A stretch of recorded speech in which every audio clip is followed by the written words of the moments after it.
తోట శాఖలకు ప్రభుత్వ వందనాలు. అందరు బాగున్నారండి? అందరు బాగున్నారు కదా? చాలా సంతోషం పిల్లలు. దేవుడి తను అనుగ్రహించిన కాబట్టి దేవునికి ఘనత మా ప్రభావాలు కలుగును గాక. చిరోషి మీ అందరికీ మరొకసారి ప్రభు నాన్న హృదయపూర్వక వందనాలు తెలుస్తున్నాను. పిల్లలు బైబిల్ స్టడీలో శుక్రవారం ఆరాధనను చక్కని రీతిలో దేవుడు అవకాశం ఇచ్చి ఈ రీతిగా ఆయన సన్నిధిని అనుభవించే భాగ్యాన్ని ఇచ్చాడు. మనకు కూడా సమయాన్ని మాత్రం కూడా వృధా చేయకుండా కొద్దిపాటి సమయాన్ని పరిశుద్ధం నుంచి విలువైన మాటలు మనం ధ్యానం చేయడానికి మనం ప్రయత్నం చేద్దాం పిల్లలు. గతించిన కొన్ని రోజుల నుంచి మన ప్రకటన గ్రంథం నుంచి మనం కంటిన్యూ చేద్దామని ఆలోచన కలిగి ఉన్నప్పుడు అవకాశం దొరకగా ముందుకు వెళ్ళలేకపోయాము. ఈరోజుకి ప్రకటన గ్రంథం నుంచి 16వ అధ్యాయము కొన్ని మాటలు మనం చూద్దాం పిల్లలు. మొదటి వర్షం చదువుకొని ముందుకెళ్దాం పిల్లలు. మరియు మీరు పోయి దేవుని కోపంతో నిండిన ఆ 7 పాత్రలను భూమి మీద కుమ్మరించుడని ఆ 7 దూతలతో చెప్పగా వింటిమి. పిల్లరా, గతించిన కొన్ని రోజులుగా మనం వింటున్నాం, కొన్ని నెలలుగా వింటున్నాం. ప్రకటన గ్రంథంలో కొన్ని మాటలను సబ్జెక్టులు కానీ కొన్ని వారాలుగా మనం మాట్లాడుకుని వస్తున్నాం. కంటిన్యూగా చదివితే కొన్ని విషయాలు మనకు అర్థం అన్న ఉద్దేశంతోనే ఈ రీతిగా వెళ్ళడానికి ఇష్టపడ్డాను. సో దాంట్లో మీకు తెలిసిన విషయమే మనం ప్రతిసారి వింటూ వస్తున్న మాటలు. మనం గతించిన దినంలో విన్న మాటల నుంచి అక్కడ మనకు 7 బూరలు కనిపించాయి. 7 బూరలతో పాటు 7 దూతలు కనిపించారు. దానికంటే ముందు 4 చెవులు కనబడ్డాయి. అలా కొన్ని సింహాసనం ఎదుట కొంతమంది పెద్దలు కనిపించేశారు. ఇలా మాట్లాడుకుంటూ వస్తున్న తరుణంలో 7వ బూరకు వచ్చే ముందుగానే అక్కడ ప్రత్యేకమైన పాత్రలు కనబడుతుంటాయి. 7 పాత్రలు కనబడుతూ ఉంటాయి. అలా 7 పాత్రల్లో కొన్ని విషయాలు మాట్లాడుతూ ఇక్కడ మాట్లాడుతున్నాం. అంటే మీరు పోయి దేవుని కోపముతో నిండిన ఆ 7 పాత్రలను అంటున్నాడు. అంటే అది పాత్రలు ఎలా ఉన్నాయంట? దేవుని కోపంతో నిండి ఉన్నాయని మనకు అర్థమవుతుంది. ఆ మాట మీరు పోయి దేవుని కోపంతో నిండిన ఆ 7 పాత్రలను ఎక్కడ కుమ్మరించమంటున్నాడు అంటే ఇక్కడ మంచి మాట ఏంటంటే, మళ్ళీ మనకు అంటే అడ్వాంటేజ్ మనకు దోహదపడే మాట ఏంటంటే, మనం అర్థం చేసుకోవడానికి ఏ ఉగ్రత వచ్చినా, ఏ తెగులు వచ్చినా, ఏ మేలు వచ్చినా, ఏ కిడు సంభవించినా, ఎలాంటి విపత్కరమైన పరిస్థితులు వచ్చినా అది ఎక్కడ జరుగుతుందంటే భూమి మీదే జరుగుతుందని మనకు క్లియర్ కట్గా మనకు అర్థమవుతుంది. అది ఎలాంటి స్థితి అయినా కానీ, అద్భుతాలు జరిగినా అది భూమినే జరగాలి, నష్టాలు జరిగినా భూమినే జరగాలి, ఎలాంటి సూచనలు సంభవించినా, ఆయన రాకడకు కావాల్సిన విషయాలు కావాలన్నా, ఏది కావాలన్నా అవన్నీ కూడా ఈ మధ్య ఆకాశంలోనే జరగాలి. మనం అప్పుడప్పుడు కొన్ని మాటలు మనం వింటూ ఉంటాం. ఆయన వచ్చినప్పుడు మేఘారూఢుడై వస్తాడు, మధ్య ఆకాశానికి వస్తున్న విషయాలు వింటూ ఉంటాం. అంటే కొన్ని పాటలు పర్యాయ పదాలు మనం వినబడుతున్న మాటలను బట్టి మనకు అర్థమయ్యే విషయం ఏంటంటే, పిల్లరా మనకు 3 ఆకాశాలు కనబడుతూ ఉంటాయి. అందరికి తెలిసిన విషయం అనుకోండి, మీకు కూడా తెలుసు అనుకోండి. 3 ఆకాశాలు అంటే ఏ ఆకాశాలు కనబడుతూ ఉంటాయి మనకు? ఒకటి ఆకాశము, మనం ఉంటున్న ఆకాశం కదండి. మన భూమి మీద మనకు ఒక ఆకాశం కనబడుతుంది. ఇంకొక ఆకాశం ఉంటుంది. ఏ ఆకాశము?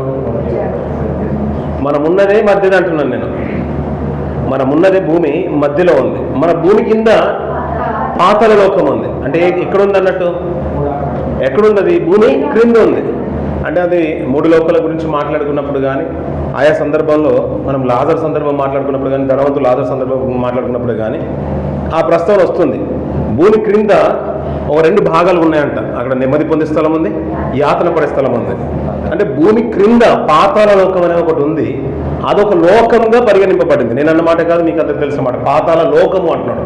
ఈ లోకం ఏమన్నా మనం భూలోకము అన్నాం. అంటే మనకంటూ ఒక అంతరిక్షం ఉంది, మన గ్రహాలు ఉన్నాయి, అలాగే ఒక ఆకాశం కూడా ఉంది. ఇది మధ్యలో ఉంది. భూమి క్రింద ఒక ఆకాశం ఉంది అన్నాడు, దాన్ని పాతాళ లోకం అన్నాడు. పైన ఇంకొక ఆకాశం ఉంది, పరలోకం ఉంది.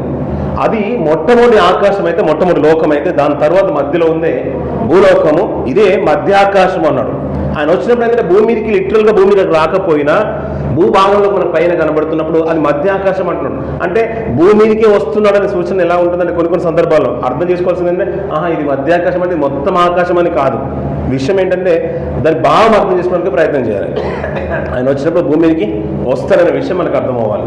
మధ్యాకాశానికి మనం మధ్యలో ఉన్న భూమి, దీని కింద ఉన్న ఒక ఆకాశం, ఒక లోకం ఉంది, అది పాతాళ లోకము.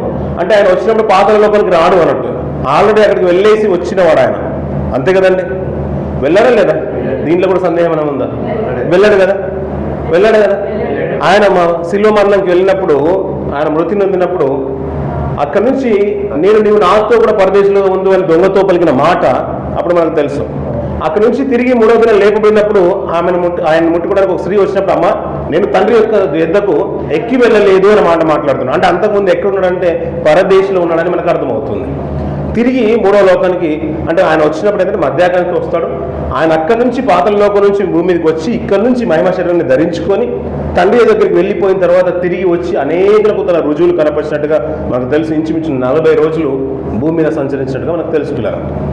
ఇలా మాట్లాడుతున్నప్పుడు ఏంటంటే మధ్యాకాశానికి వస్తూ ఉంటాడు. ఆయన దూత కుమ్మరించినప్పుడంట భూమి మీద కుమ్మరించునని ఆలయంలో నుండి గొప్ప స్వరము ఆ 7 దూతలతో చెప్పగా వింటుంది.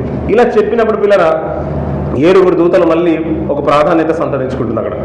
ఇలా కొన్ని సందర్భాలు కనబడుతూ ఉంటాయి. అవి మనకు అవకాశాన్ని బట్టి మనం మాట్లాడుకుందాం. ఈ రోజుకి ఒక సందర్భాన్ని మేము ముందుంచాలని ఆశపడుతున్నాను పిల్లలు. ప్రస్తుత పరిస్థితులు మన లోకంలో జరుగుతున్న సంఘటనను బట్టి 12వ వచనం నుంచి కొన్ని మాటలు మనం చూద్దాం పిల్లల. అమ్మా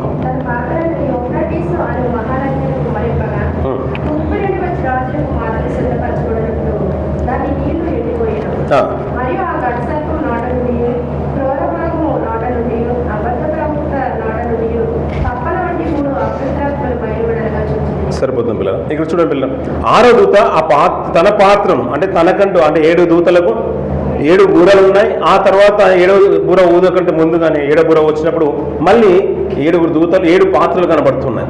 ఆ పాత్రల్లో దేవుని కోపం ఉందన్నట్టు. ఆ కోపాన్ని కుమ్మరించిన ప్రతిసారి భూమి మీద అపవాది చేసే క్రియలు తెగుళ్ళు మనకు కనబడుతూ ఉంటాయి.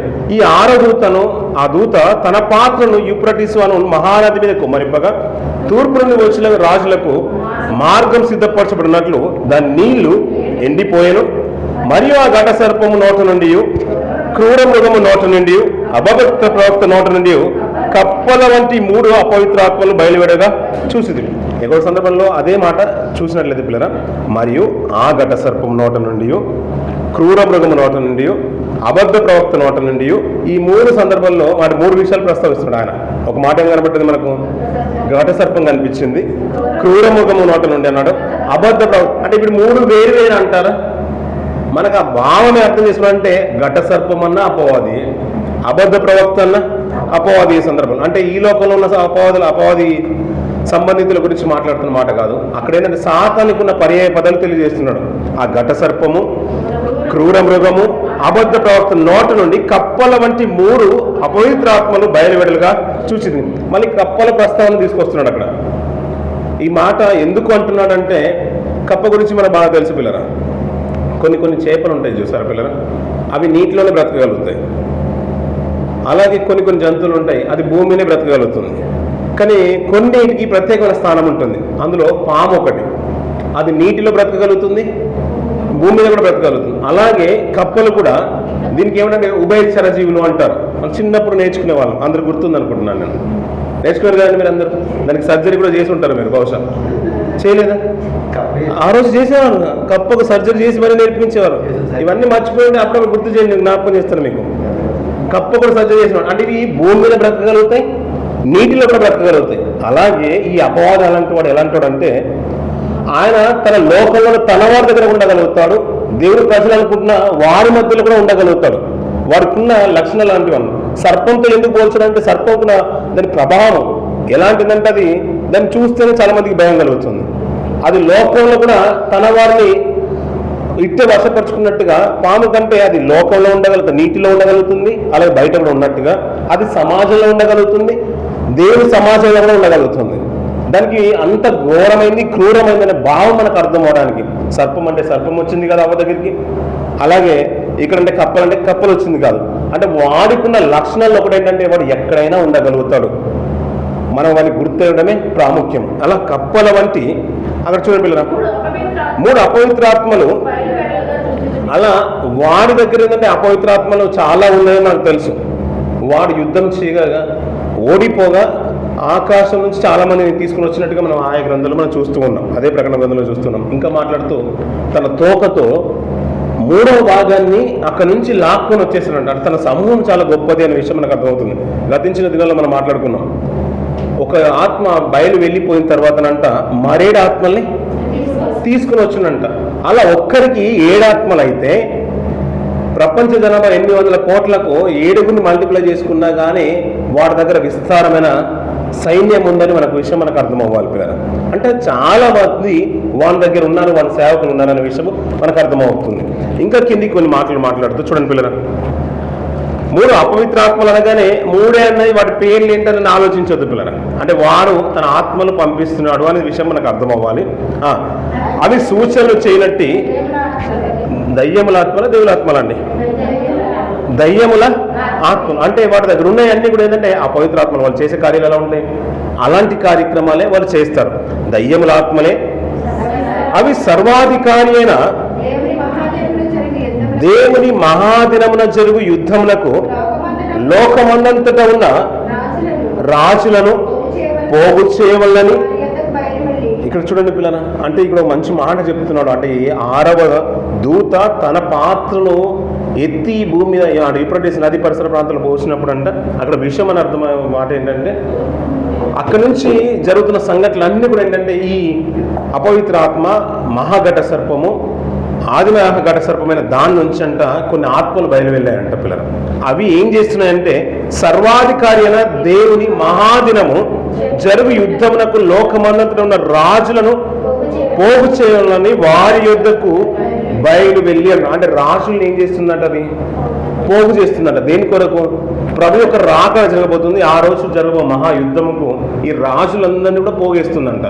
ఏది పోగేయాలి? ఇంతకు అపవాదే పోగేస్తుందంట. అంటే ఏది సంభవించినా అది ఎక్కడ జరగాలి? భూమి మీదే జరగాలి. అది మనమే అనుభవించాలి. మన తరం కాకపోతే వచ్చే తరాలు అనుభవించాలి. మనకున్న ముందున్న తరాలను అనుభవించి తీరాలి పిల్లలు. ఇంకా కిందికి మాట్లాడుతూ చూడండి పిల్లలు. హెబ్రీ భాషలో హర్ మెగిద్దోనను చోటుకు వారిని పోగు చేసెను. ఇదిగో ఇక్కడ మార్చుండి పిల్లలు. మళ్ళీ 15వ వచనంలో ఉన్న మాట హెబ్రీ భాషలో హర్మెగిద్దోనను చోటుకు వారిని పోగు చేసెను. ఇదిగో మళ్ళీ ఇక్కడ మాట అంటే 16వ వచనం నుంచి ఇది మళ్ళీ పైన మాటలకు సంబంధించిన మాట కనిపించదు. అంటే అది ఇంకా వేరే అతనికి సంబంధించినట్టుగా మనకు అర్థమవుతుంది. అంతేనంటారు కాదంటారా పిల్లలు?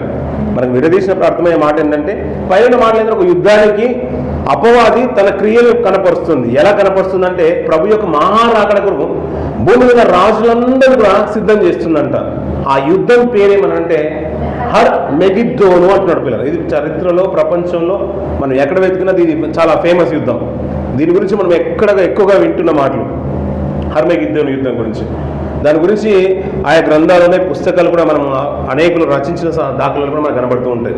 హర్ మెగిద్దోను యుద్ధము దాన్ని ఎక్కడ జరగాలంటే ప్రభు యొక్క మహాదినపు రాకడ కంటే ముందు ఈ అపవాది తన దూతలను ఏర్పాటు చేసి రాజులందరూ కూడా ఏకం చేస్తుందంట.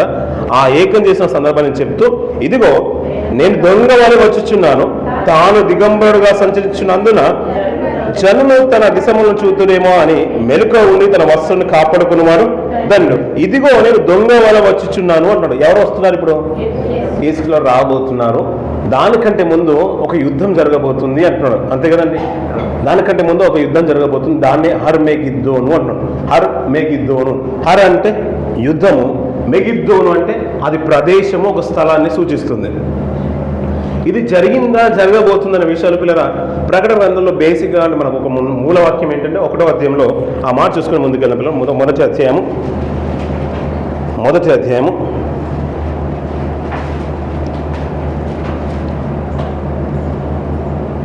అధ్యాయము 8వ వచనం నుంచి కొన్ని మాట చూడండి పిల్లల.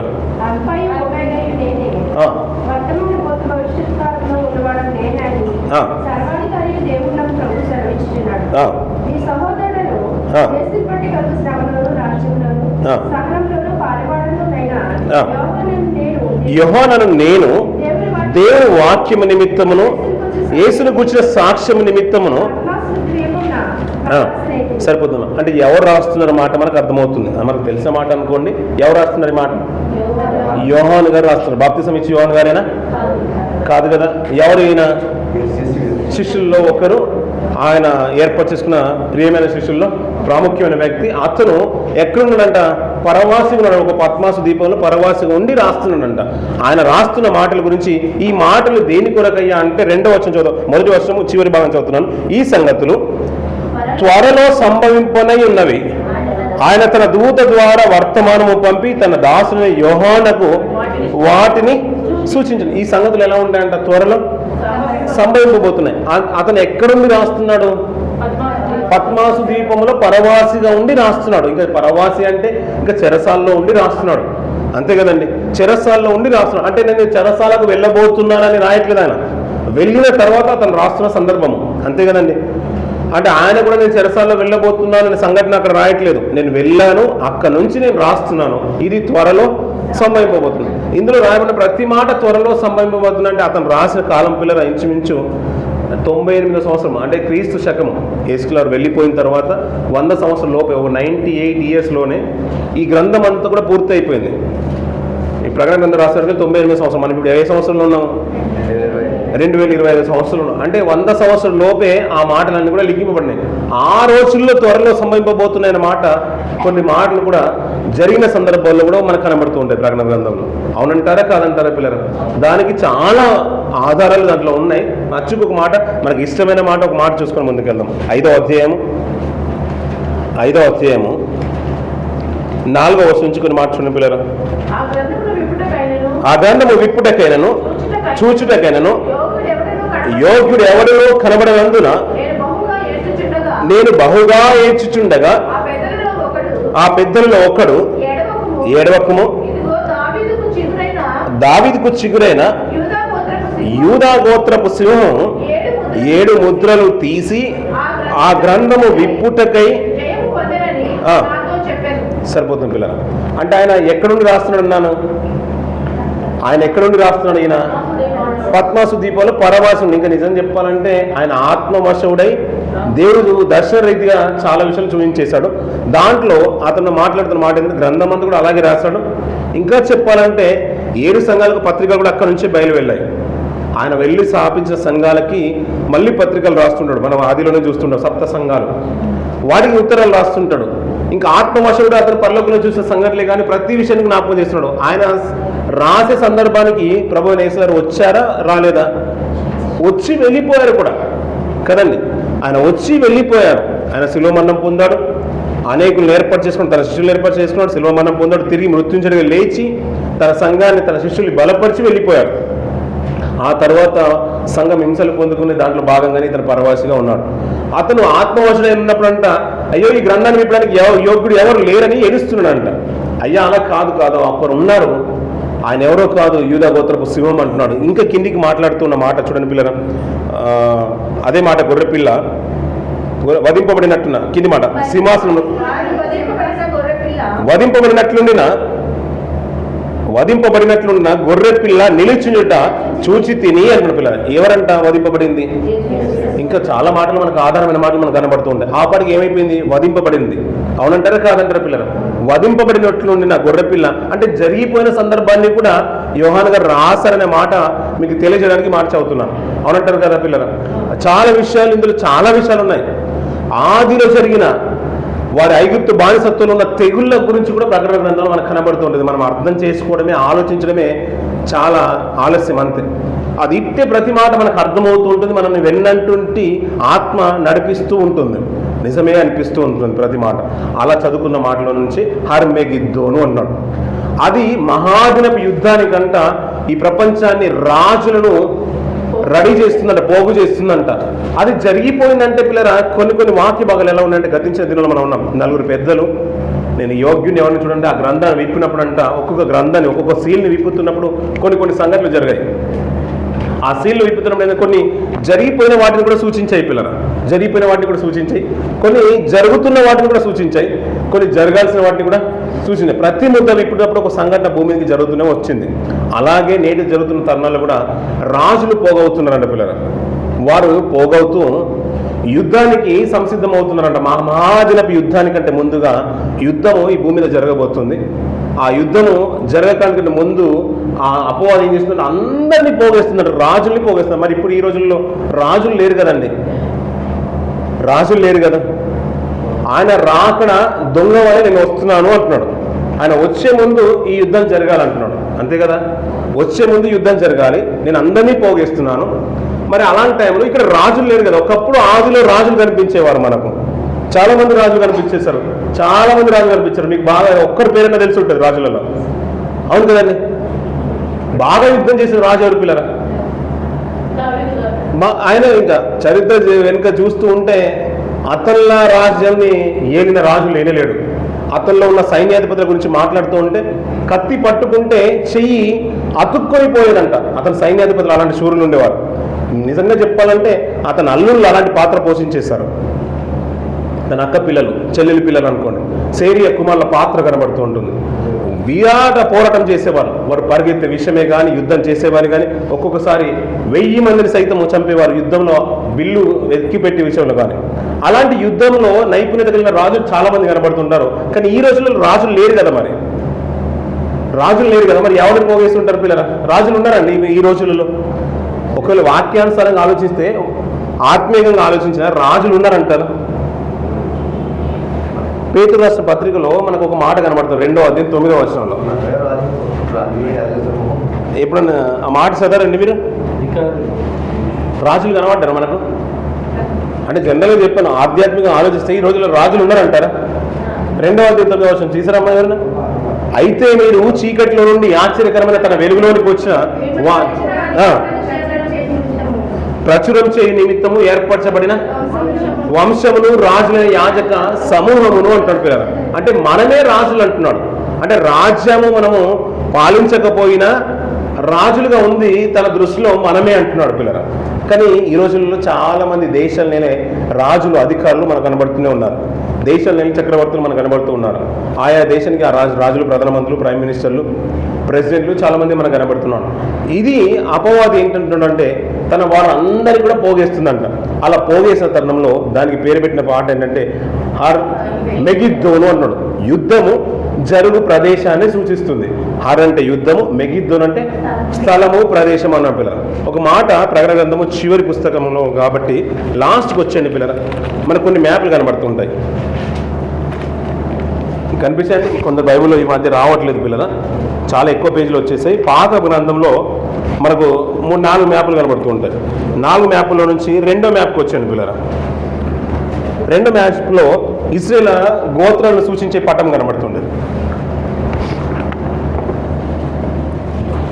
కనిపించిందండి? ఉంది కదా అందరికీ? అక్కడ 11వ నంబర్ వేసి మనస్సే కనబడుతున్నాడు. కిందికి 12 బెన్యామీను కనబడుతున్నాడు. తీసారండి అందరూ? 2వ మ్యాప్ ఇశ్రాయేలీల గోత్రంలో తెలుపు పాలస్తీనా పటము తీసారు కదండి? 2వ పేజీ, 2వ పటము. అక్కడ 11 అంకె మనస్సే, బెన్యామీను నంబర్ కనబడుతున్నాయి కదండి. ఎందుకు చెప్తున్నా అంటే కింద ఒక మాట కనబడుతుంది, కర్మేలు పర్వతం కనిపించిందండి. కర్మేలు పర్వతము అక్కడ నుంచి కొద్దిగా రైట్ సైడ్కి వచ్చిన తర్వాత 4వ నంబర్ ఉంది, 5వ నంబర్ ఉంది. దాని కింద తాబోరు కొండ ఉంది, కనిపించింది కదండి. దాని కిందనే ఏం కనిపించింది? మెగిద్దోను ఉంది. అలాగే ఉండడు పిల్లలు. మా అక్కడ నుంచి ఎక్కడ వెళ్ళొద్దు, నేను అక్కడ నుంచి కిందికి వెళ్ళొస్తాను. కిందికి వచ్చేది పిల్లలు 1వ నంబర్ కనబడుతుంది చూడండి పిల్లలు. కింద 12 పక్కన 1వ నంబర్ కనబడుతుంది. దాని కింద ఉప్పు సముద్రం ఉందండి. దాని పక్కనే ఏముందండి? నెబో కొండ ఉంది పిల్లల. ఇప్పుడు 3 కొండలు కనిపించాయి. ఒకటి కింద నెబో కొండ ఉంది, పైన తాబోరు కొండ ఉంది, లెఫ్ట్ సైడ్లో కర్మేలు పర్వతం ఉంది. అంటే 3 కొండల మధ్య ఉన్న భూభాగమే మెగిద్దోను అంటాడు పిల్లల. ఆ రోజులలో ఒక అనువైన స్థలాన్ని సూచించుకునేవారు యూద రాజులే కానీ, ఇజ్రాయెల్ రాజులే కానీ, ఆ రోజుల్లో అన్ని రాజులే కానీ ఒక అనువైన స్థలాన్ని సూచించుకొని యుద్ధాన్ని చేసేవారు పిల్లల. ఇక్కడ ఏంటంటే మొదటి పర్వతము కర్మేలు పర్వతము, 5వ అంకె కింద తాబోరు కొండ, కింద నెబో కొండ. 3 కొండల మధ్య ఉన్న భూభాగమే మెగిద్దోను అనేవారు పిల్లల. ఈ 3 కొండల మధ్య ఉన్న భూభాగాన్ని మెగిద్దోను అనేవారు. ఇక్కడే రాజులు రాజ్యంలో అన్ని తీసుకొని వచ్చేసి యుద్ధాలు చేసినట్టుగా మనకు చరిత్రలో పాత నిబంధన గ్రంథాన్ని తిరిగి వేస్తే మనకి ఇట్టే కనబడుతుంటాయి పిల్లల. ఈ మాట మనం యెహోషువ గ్రంథంకి వెళ్ళి మళ్ళీ ఇక్కడికి వచ్చేద్దాం పిల్లల. యెహోషువ గ్రంథము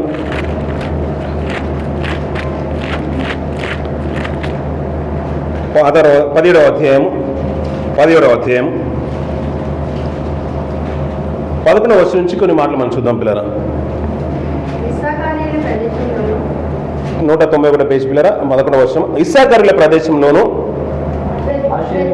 ఆషేరీయుల ప్రదేశంలోను, బెత్షెయాను దాని పురములను, ఇబ్లెయామును దాని పురములను, దోరు నివాసులను దాని పురములను, ఎందోరు నివాసులను దాని పురములను, తానాకు నివాసులను దాని పురములను, మెగిద్దో నివాసులను దాని పురములను, అనగా 3 కొండల ప్రదేశమును మనష్యులకు కలిగి ఉన్నది అంటున్న పిల్లలు. ఇంకా కిందికి మాట్లాడుతూ, కానానీయులు ఆ దేశంలో నివసింపవలనని గట్టి పట్టి ఉండి గనుక మనష్యులు ఆ పురములను స్వాధీనపరుచుకునపోయిరి అంటున్న పిల్లలు. ఇందాక మనం 11వ నంబర్ చూసాము, 12వ నంబర్ చూసాం మ్యాప్లో. ఎప్పుడైతే ఇజ్రాయేల్ బాలిస్తున్న భూభాగాన్ని పంచుకున్నారో ఆ భూభాగం ఎవరికి వచ్చిందంటే మనష్యులకు వచ్చేసింది పిల్లలు.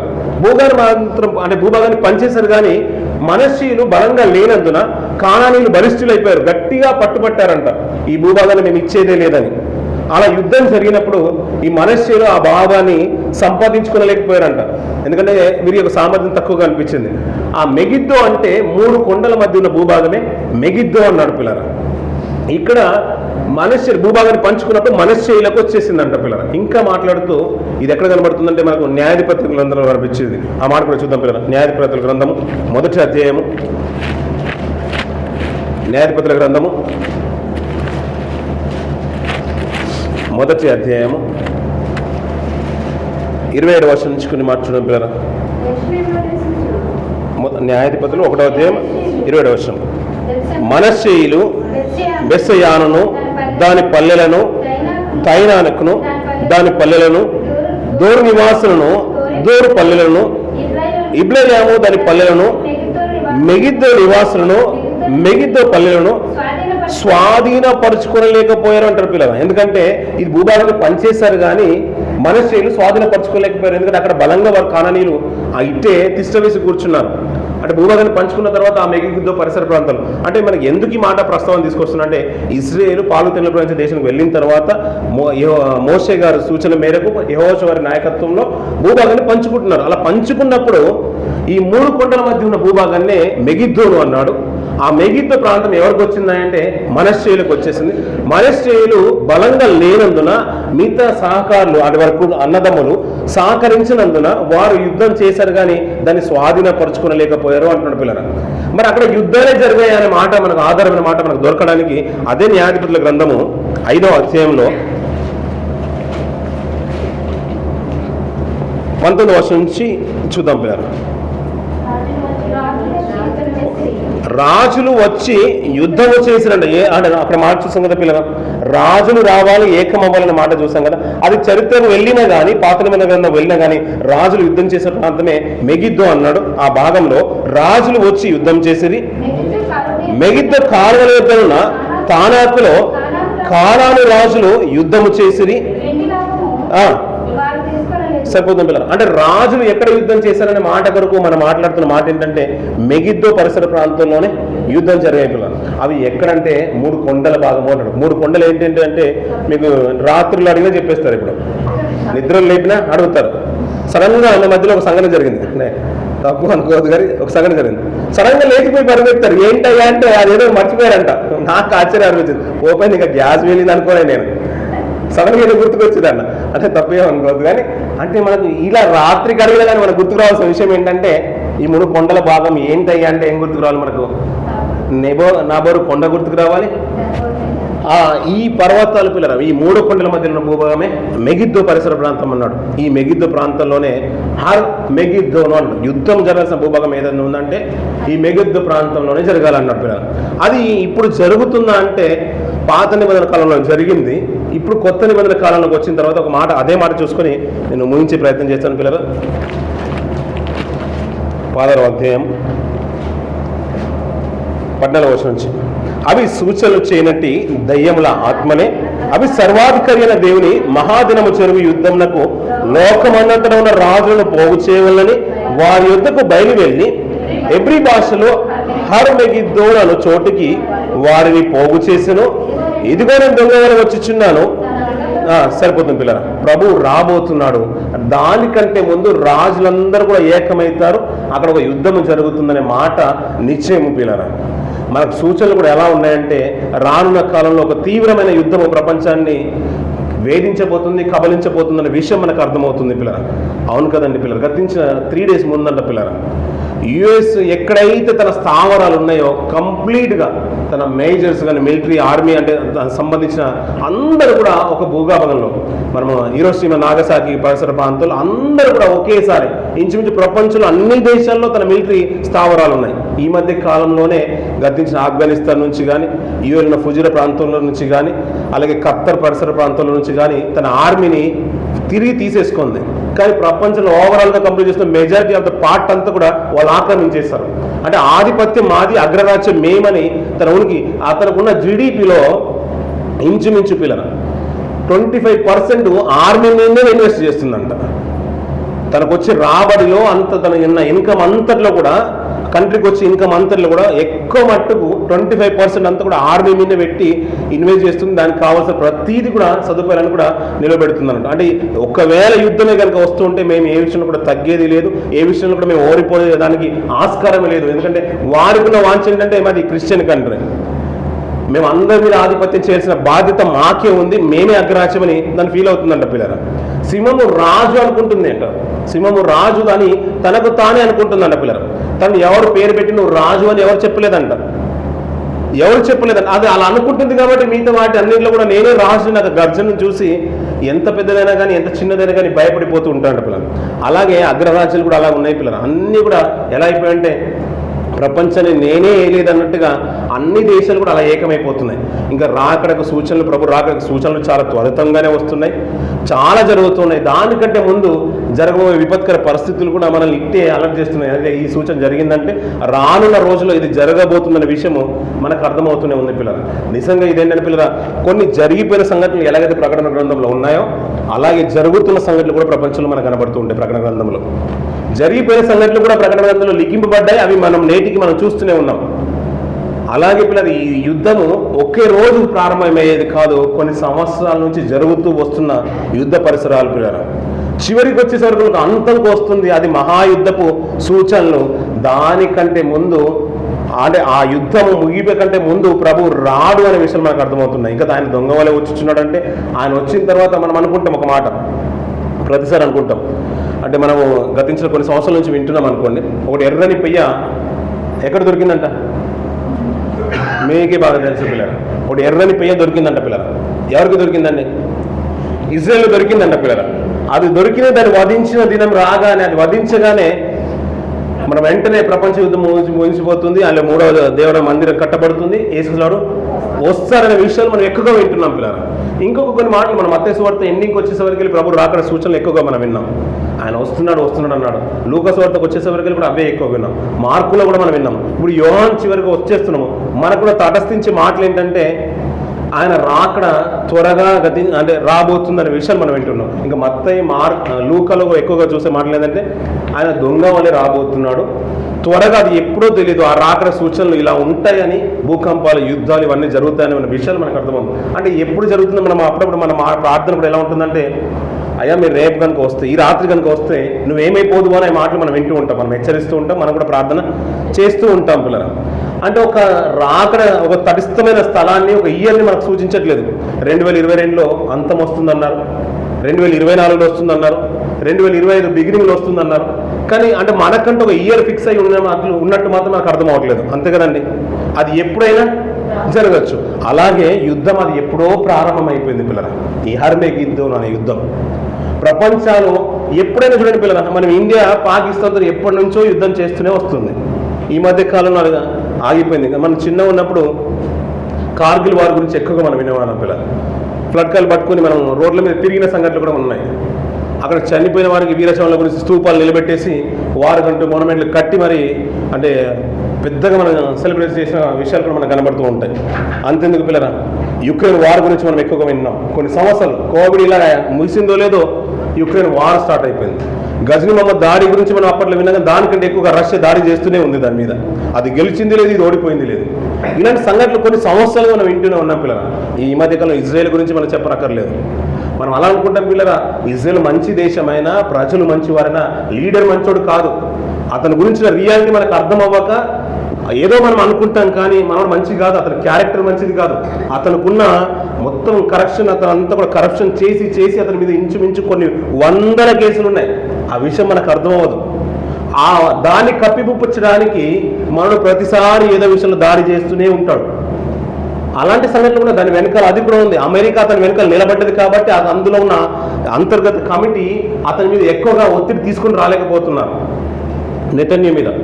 అలాంటి సంఘటనలు ఉన్నాయి. ఇప్పుడు గాజా పలస్తీనా ప్రాంతాల్లో చూస్తుంటే దాన్ని సమూల నాశనమే చేస్తున్నాడు. దేవుడు కూడా ఎప్పుడు కూడా నశించడం ఎప్పుడు ఇష్టపడలేదు పిల్లలు. దేవుడు ఒకరిని సంరక్షించడానికి ఇష్టపడ్డాడు. అది పాత నిబంధన కాలంలో యుద్ధాలు జరిగాయి కానీ జరిగాయి పిల్లలు, చాలా జరిగాయి.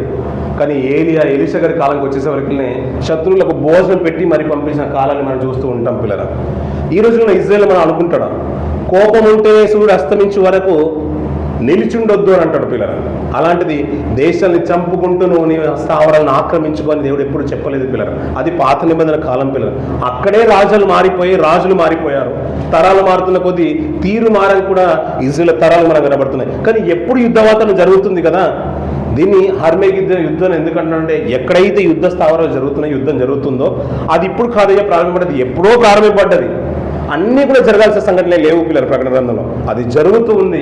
అది ఎలాంటి సూచనలు తీసుకుని వస్తూ ఇంకా చివరి వరకు నడిపిస్తుందో వచ్చే వారం ప్రభు చిత్తం అయితే మనం మాట్లాడుకున్నాం పిల్లలు. ఈ కొద్ది మాటలు మన ఆత్మీయ జీవితానికి దోహదపడాలని నేను కోరుకుంటున్నాను. ఈ కొద్ది మాటలు దేవుడు దీనికి ఆశ్రయించును గాక.